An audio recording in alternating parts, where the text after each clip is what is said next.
Hello everyone. Previous વિડીયોની અંદર આપણે જોયું હતું AEEE સબ્જેક્ટની અંદર જે યુનિટ નંબર 5 છે એની અંદર બીજો જ ટૉપિક છે કેપેસિટર વિશે. ઓકે, તો કે ભાઈ કેપેસિટર શું કરે છે, એનું કાર્ય શું છે, બરાબર, અને એનું વર્ગીકરણ. આ કોઈક વાર 2 માર્ક્સમાં પણ આવે, 3, 4 માર્ક્સમાં પણ આવી શકે. આખું વર્ગીકરણ જો પૂછાય તો 7 માર્ક્સમાં પણ આવી શકે, બરાબર છે. તો એ રીતના આપણે એને તૈયારી કરવાની. તો પ્રીવિયસ વિડીયોની અંદર આપણે જોયું હતું, ઓકે, कि what is the main function of capacitor. तो कैपेसिटर क्या करता है, एनर्जी को स्टोर करता है in the form of charge. Okay, ચાર્જના સ્વરૂપમાં એ એનર્જીનું શું કરશે, સંગ્રહ કરશે. ઓકે, અને એનું કન્સ્ટ્રક્શન કેવી રીતના હોય છે એ પણ આપણે જોયું હતું. गेटिंग, वो 2 प्लेट के बीच में ऐसे 2 प्लेट होती है, उसके बीच में यहाँ पे जो मटेरियल होता है उसको बोलते हैं डाइलेक्ट्रिक मटेरियल. वो कौन सा मटेरियल यूज़ होता है उसके बेस पे उसका क्लासिफिकेशन जो है वो भी हमने देखा था, ये वाला, ये ओके, कि कौन कौन सा जो बीच में जो यूज़ होता है मटेरियल उसके बेस पे उसका क्या किया है, उसका ક્લાસિફિકેશન किया है, मतलब વર્ગીકરણ કર્યું છે એનું. ત્યાર પછી આપણે જોયું હતું કે વેરિયેબિલિટીના આધારે એનું વર્ગીકરણ આ રીતે ફિક્સ અને વેરિયેબલ અને ટ્રીમર. થર્ડ જોયું હતું પોલરાઇઝેશનના આધારે વર્ગીકરણ કેપેસિટરનું કઈ કઈ રીતે થાય છે, બરાબર. આટલું આપણે પ્રીવિયસ વિડીયોની અંદર જોયું હતું. તો આજે એને ડિટેલમાં જોઈશું કે અહીંયા લખ્યું છે, જુઓ ટॉपिक, फिक्स्ड कैपेसिटरના પ્રકારો. अब ओनली आपको 3 या 4 मार्क्स में बोले कि क्लासिफिकेशन ऑफ कैपेसिटर, बस इतना ही लिखना है, आगे नहीं लिखना है, राइट. आपको बोल दे स्पेसिफाइड करके भाई ये समझाओ, तभी आपको ये करना है. तो ये इतना इम्पोर्टेंट है नहीं, लेकिन हमारे सिलेबस में है तो हम ये देख लेते हैं एक बार. तो अभी हम स्टार्ट करते हैं फिक्स्ड कैपेसिटर के बारे में. तो टाइप्स ऑफ फिक्स्ड कैपेसिटर कौन कौन से टाइप के आते हैं, तो वो यहाँ पे लिखा है, देखो, paper capacitor, ceramic capacitor, mica and plastic film capacitor. अब ये हम देखेंगे अभी इसके अंदर पेपर कैपेसिटर में क्या होता है. ओके, तो जो पेपर कैपेसिटर है उसके अंदर सिंपली जो डाई इलेक्ट्रिक जो मटेरियल होता है ना, ये 2 प्लेट के बीच में, वो पेपर का यूज़ होता है. ओके, पेपर यूज़ होता है उसके अंदर. और ये जो टाइप का जो कैपेसिटर है वो नॉन पोलराइज टाइप का है, मतलब उनको हम AC एंड DC में यूज़ कर सकते हैं. जो पोलराइज होता है उसको हम ओनली DC में यूज़ कर सकते हैं, राइट. लेकिन जो नॉन पोलराइज होता है तो उसको हम AC या DC दोनों में हम यूज़ कर सकते हैं. अब ये जो पेपर कैपेसिटर है वो भी 2 टाइप के हैं. पहला जो है वो है मेटल फॉइल टाइप और दूसरा जो है वो मेटलाइज्ड पेपर टाइप. तो मेटल फॉइल पेपर टाइप का जो कैपेसिटर है वो यहाँ पे दिया हुआ है और उसकी ये फिगर भी दी हुई है एक टाइप की, वो हम देखते हैं. तो उसमें होता क्या है, तो एज अ डाइलेक्ट्रिक मटेरियल एक क्राफ्ट ऑफ पेपर होता है और दूसरा जो है वो लिनन टाइप का पेपर, उसका यूज़ होता है. और वो पेपर की जो चौड़ाई जो है वो कितनी होती है, 0.004 mm टू 0.025 mm જેટલી એની જાડાઈ હોય છે, राइट. सो उसके अंदर एक की जगह पे 2 पेपर का यूज़ किया जाता है. क्यों, क्योंकि इसके अंदर पिन होल होते हैं, मतलब बहुत छोटे छोटे होल होते हैं, राइट. सो एक ही पेपर हम यूज़ करते हैं तो क्या होता, उसकी जो डाइलेक्ट्रिक स्ट्रेंथ जो है, बराबर है, ये केवी થઈ જશે, ઓછી થઈ જશે. ओके, और उसकी वजह से उसका जो पावर फैक्टर है वो कम हो जाता है, राइट. अब पावर फैक्टर क्या है वो हमने यूनिट नंबर 1 में देखा था. तो एक ही जगह पे यहाँ पे क्या यूज़ होगा, 2 पेपर का यूज़ होगा. ओके, तो पहले पेपर का जो भी पिन होल होगा वो दूसरे में वो दब जाएगा, तो उसकी वजह से उसकी स्ट्रेंथ जो है वो बनी रहेगी डाइलेक्ट्रिक मटेरियल की. ओके, चलो. अब उसके आसपास दोनों साइड पे, ये तो डाइलेक्ट्रिक की बात हो गई. अब उसके दोनों साइड पे क्या होता है, एक प्लेट होती है. तो वो प्लेट जो है वो किसकी बनती है, यहाँ पे एल्यूमिनियम फॉइल की. और उसकी जो थिकनेस है वो कितनी होती है, 0.02 mm जितनी होती है. और उसकी जो साइड होती है उसको दोनों साइड पे कॉपर का जो है वो स्प्रे किया जाता है। ओके, એ શાના માટે કરવામાં આવે છે કે કોને, તો આ જે એલ્યુમિનિયમ ફોઇલ હોય છે ને એમને બંને બાજુથી, હવે બંને જે ફોઇલ છે દરેક ફોઇલમાંથી કોપરના છેડાઓ કાઢવામાં આવે છે, બરાબર, બંને બાજુથી। એસેમ્બલીને રિડ્યુસ વાતાવરણના દબાણે ગરમ કરવામાં આવે છે। એનાથી શું થશે કે જે ભેજ હશે ને પેપરની અંદર એ નીકળી જશે, બરાબર છે, અને એની જે ડાઇલેક્ટ્રિકનો ગુણધર્મ જે છે એ સુધરશે। ત્યાર પછી એસેમ્બલી ઉપર એને શું કરવામાં આવે છે, એની ઉપર એક પ્રોટેક્શન जो लेयर है वो लगाया जाता है, मतलब રક્ષણાત્મક કવચ એને ચડાવવામાં આવે છે, બરાબર। અને ત્યાર પછી એના ઉપર એની જે કિંમત હોય છે, એની જે વેલ્યુ એ આપણે એની ઉપર છાપવામાં આવે છે કે આ ભાઈ કેટલી કિંમતનો કેટલી વેલ્યુનો કેપેસિટર છે એ। હવે આજે આપણે જોઈ ગયા કન્સ્ટ્રક્શન, એમાં પણ જે મેટલ ફોઇલ ટાઈપ જે છે એમાં બે ટાઈપ છે, જુઓ, ટેપ પ્રકાર અથવા એને કહેવાય છે ઇન્ડક્ટિવ વાઇન્ડિંગ પ્રકાર। તો એ કઈ ટાઈપનો આવે છે તો આ ફિગરમાં બતાવ્યું છે, જો આ ટાઈપનો હોય છે, બરાબર છે। આ જે છે એ બે પેપર લીધા છે અને આ જે વચ્ચે દેખાય છે એ છે શું છે, તમારું મેટલ ફોઇલ છે, બરાબર। અને આ જે દેખાય છે એ આઉટર કવરિંગ છે, સૌથી બહારનું જે કવરિંગ હોય છે ને એ હોય છે। એક સિમ્પલ છે, આ તમે ના કરો તો પણ વાંધો નહીં, ખાલી સિમ્પલ તમારે યાદ રાખવાનું હોય છે કે ભાઈ આ નામનું કેપેસિટર હોય તેમાં આ ટાઈપનો યુઝ થાય છે, બસ, વધારે એને ડિટેલમાં જવાની જરૂર નથી। બીજો જે પેપર ટાઈપમાં આપણે જોઈ ગયા, આ मेटल फॉइल टाइप मतलब आ રીતના આવશે, बराबर। બીજું જે છે એ છે मेटलाइज पेपर वर्क। तो मेटलाइज जो है वो उसमें क्या होता है वो हम देखते हैं कि उसके अंदर होता क्या, सेम इसमें इतना ज़्यादा चेंजेस है नहीं, थोड़ा बहुत चेंजेस आएगा, राइट। तो यहाँ पे लिखा है देखो, આમાં લેકડ પેપર ટિશ્યુનો ઉપયોગ કરવામાં આવે છે, એટલે પેપર જે યુઝ કરવામાં આવે છે ને ડાઇલેક્ટ્રિક એ કેવું હોય છે, આ ટિશ્યુ ટાઈપનું હોય છે, લેકડ પેપર ટિશ્યુનો યુઝ કરવામાં આવે છે, બરાબર। એ થોડું અલગ પ્રકારનું હોય છે। તેની એક તરફ એલ્યુમિનિયમ અથવા ઝીંકની પાતળી ફિલ્મ ડિપોઝિટ કરવામાં આવે છે, ઓકે। એક બાજુ એને એકદમ પાતળી ફિલ્મ હોય એલ્યુમિનિયમ અથવા તો ઝીંકની એની ઉપર ડિપોઝિટ કરવામાં આવે છે અને એની જે જાડાઈ છે એ કેટલી હોય છે, 0.01 mm જેટલી। આવા બે ટિશ્યુને એકબીજા ઉપર એવી રીતે ગોઠવવામાં આવે છે કે જેથી એક ટિશ્યુની મેટલાઇઝ ધાર બીજા ટિશ્યુની મેટલાઇઝ વગરની ધાર ઉપર આવે, ઓકે।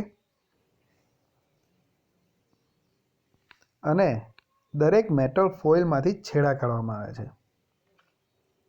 અને रोल वाड़वामा आवे छे, ત્યારબાદ તેના पर जो प्रोटेक्शन लेयर जो होता है वो उसके ऊपर लगाया जाता है। तो सिमिलरली ये थोड़ा बहुत चेंजेस है यहाँ पे, और इसका जो यूज़ है वो कहाँ पे होता है तो देखो यहाँ पे लिखा है तेनो उपयोग कपलिंग कैपेसिटर, આપણે જ્યારે એમ્પ્લીફાયરને સર્કિટ બનાવતો હોય સિમ્પલ ટ્રાન્ઝિસ્ટર યુઝ કરીને તેની અંદર આ કપલિંગ કેપેસિટર આવે છે। આપણે લગભગ આ યુનિટ નંબર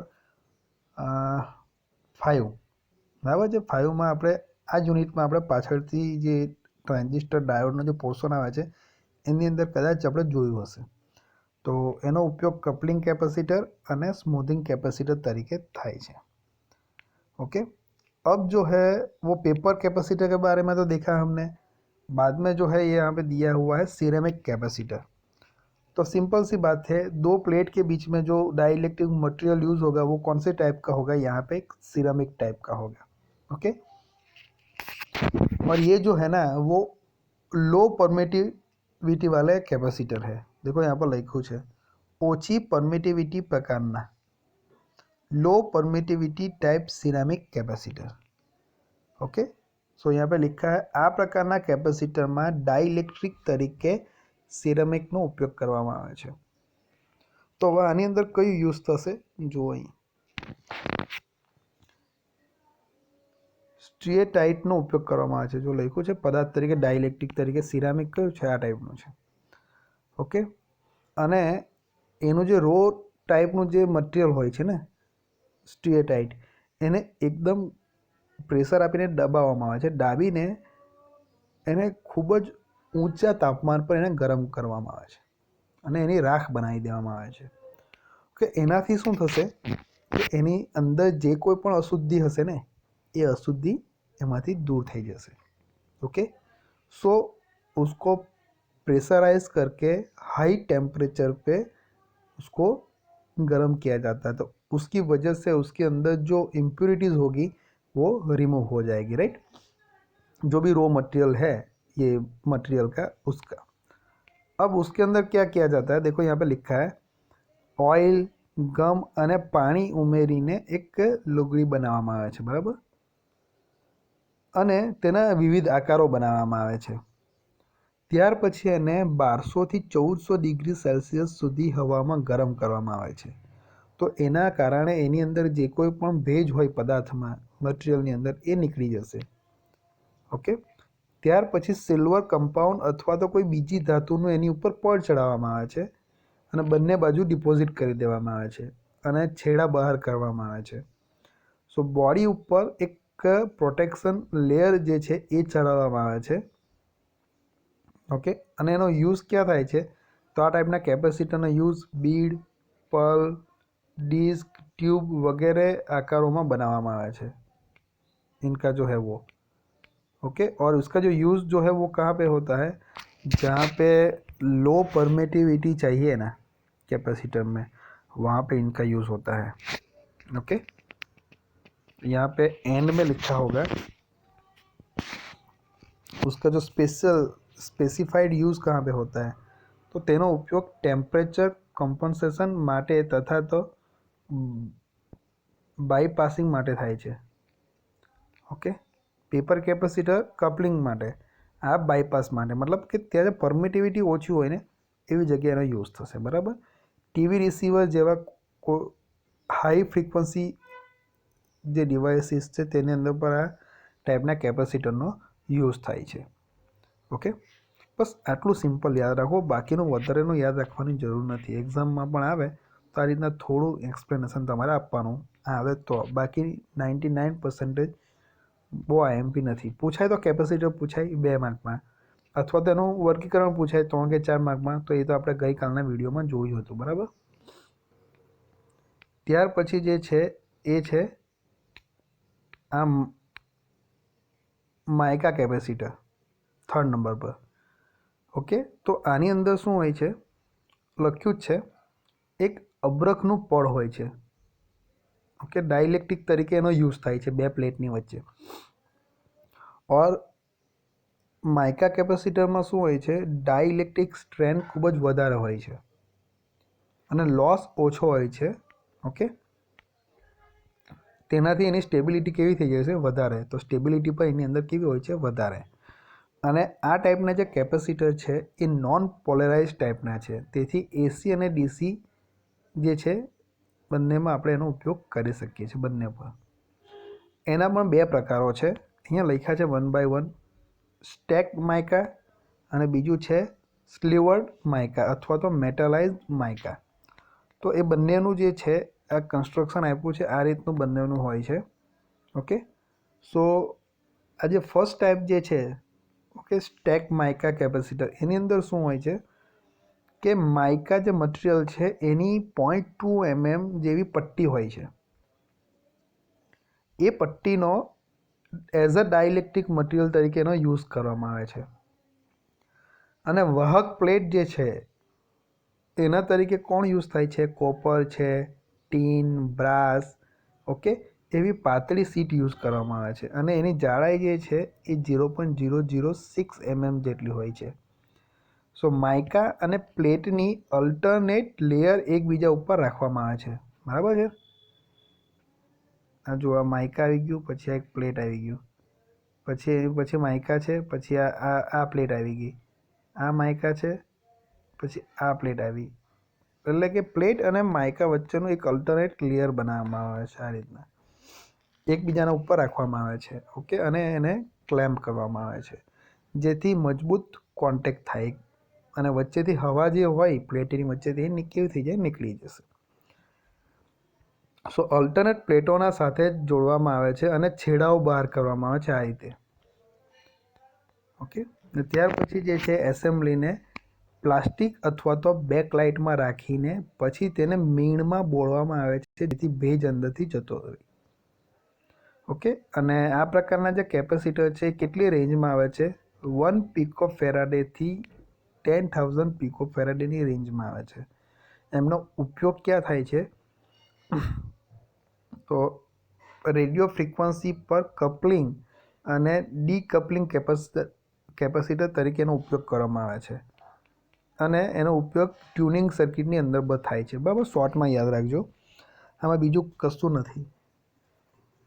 આપણે વાંચતા હોય એ રીતના જ હોય છે. બરાબર, મારે પણ બોલવાનું, કારણ કે બીજું આમાં સમજાવવા જેવું કશું નથી. હવે આ બીજું જે ટાઈપ છે એમાં શું છે, એક સિલ્વર માઇકા અથવા તો એને આપણે કહીએ તો મેટલાઇઝ માઇકા જે છે, ઓકે, એ ટાઈપનું કેપેસિટર છે. એ કેપેસિટરને અંદર કેવી રીતે કેપેસિટર બને છે એ આપણે જોવાનું રહેશે. બરાબર, તો શું હશે એમાં આ પ્રકારના કેપેસિટરમાં? તો આ પ્રકારનો જો કેપેસિટર હોય છે તો એની અંદર જે આ જે યુઝ થાય છે, આપણે જે રીતના જોયું આની અંદર કે એક પટ્ટી હોય છે, બરાબર, અલ્ટરનેટ, તો આમાં પણ એ રીતના હોય છે. ફરક ક્યાં પડે છે, ડિફરન્સ ક્યાં આવે છે તે જુઓ અહીં કે કેપેસિટરમાં ઇલેક્ટ્રોડ તરીકે અલગ મેટલ શીટનો ઉપયોગ કરવાને બદલે માઇકા શીટ પર સિલ્વરની ફિલ્મ જમા કરવામાં આવે છે. આથી માઇકા અને ઇલેક્ટ્રોડ વચ્ચે કોઈ ગેપ રહેતો નથી. ઓકે, જે ઇલેક્ટ્રોડ મીન્સ આપણે માની લો કે પ્લેટ, આપણી પ્લેટ અને આ જે માઇકા છે એની વચ્ચે અહીંયા શું હતું, ગેપ હતી. જ્યારે આની અંદર શું કરવામાં આવે છે કે એક સિલ્વર ફિલ્મ જે છે ને એ જ એની ઉપર લગાવવામાં આવે છે માઇકા શીટ પર, જેનાથી જે ઇલેક્ટ્રોડ અને જે આપણી માઇકા છે એની વચ્ચે ગેપ રહેતી નથી. પર કરવાનું તો આપણે અલ્ટરનેટ જ છે, લેયર. બરાબર, કેટલાક શીટને એકમેક પર ભેગા રાખવામાં આવે છે અને છેડાઓ બહાર કાઢવામાં આવે છે. એસેમ્બલીને પ્લાસ્ટિક અથવા તો બેકલાઇટના ખોખામાં મૂકીને પછી તેના પર મીણનું પડ ચડાવવામાં આવે છે, જે રીતના આ સ્ટેક માઇકામાં હતું એ જ રીતના. બરાબર છે, જેનાથી એના ભેજ જે છે એ નીકળી જશે. ઓકે, અને આ પ્રકારના જે કેપેસિટર છે એની રેન્જ પણ આ टाइपनी है 1 to 10,000 पिको फैराड है। और वो कहाँ पे जो है यूज़ होता है वो देखो कि जहाँ पे एक्यूरेट कैपेसिटेंस चाहिए कि कैपेसिटेंस की जो वैल्यू है वो परफेक्ट चाहिए, एकदम एक्यूरेट, और स्टेबिलिटी ज़्यादा चाहिए, तो वहाँ पे इस टाइप के कैपेसिटर यूज़ होते हैं। राइट, एंड में जो है यहाँ पे दिया हुआ है वो है प्लास्टिक फिल्म कैपेसिटर। तो उसके अंदर भी क्या होता है, एज अ डाइलेक्ट्रिक मटेरियल एक प्लास्टिक की फिल्म होती है। ओके नहीं, तो यहाँ पे लिखा भी है, देखो तरीके पेपर ना बदले यहाँ पर शू हो प्लास्टिक फिल्म। अत्यारे આપણે જોતા હતા પેપર વાળું, બરાબર, તો પેપર હતું પણ અલગ અલગ ટાઈપના, તેવી જ રીતે અહીંયા શું હશે, પ્લાસ્ટિકની ફિલ્મ હશે। ઓકે, और પોલિસ્ટિરીન ફિલ્મ કેપેસિટરની કિંમત ઓછી છે, તો ઓછો ડાઇલેક્ટ્રિક લોસ છે તથા ડાઇલેક્ટ્રિક કોન્સ્ટન્ટ 2.6 છે। સો પાવર ફેક્ટર પણ તેનાથી શું થશે, સારું થાય છે। બરાબર છે, અને એની જે રેન્જ છે એ કેટલી હોય છે, અમુક પિકો ફેરાડેથી 0.05 માઇક્રો ફેરાડે સુધીની એની રેન્જ હોય છે આ ટાઈપના કેપેસિટરની, અને ઓપરેટિંગ વોલ્ટેજ જે છે એ પણ 400 વોલ્ટ સુધીનો હોય છે। તો આ પ્લાસ્ટિક ફિલ્મ કેપેસિટરનું અહીં ખાલી થોડું ઇન્ટ્રોડક્શન આપ્યું છે, એ તમે કરો તો પણ પ્રોબ્લેમ નહીં અને ના કરો તો પણ એનો કોઈ પ્રોબ્લેમ નહીં। ઓકે, તો આજે આપણે જોયું છે એ એટલું બધું exam point of view important નથી। આપણે ગઈકાલના વિડીયોમાં જોયું તો આ ક્લાસિફિકેશન એ ઇમ્પોર્ટન્ટ છે, અને બીજું શું ઇમ્પોર્ટન્ટ છે, આ કેપેસિટરનું ઇન્ટ્રોડક્શન જે છે ને, કેપેસિટરનું કાર્ય શું છે, એનું જે આ ઇક્વેશન કેવી રીતે આવે છે, બરાબર છે, એ આપણે કરવાનું રહેશે। ઓકે।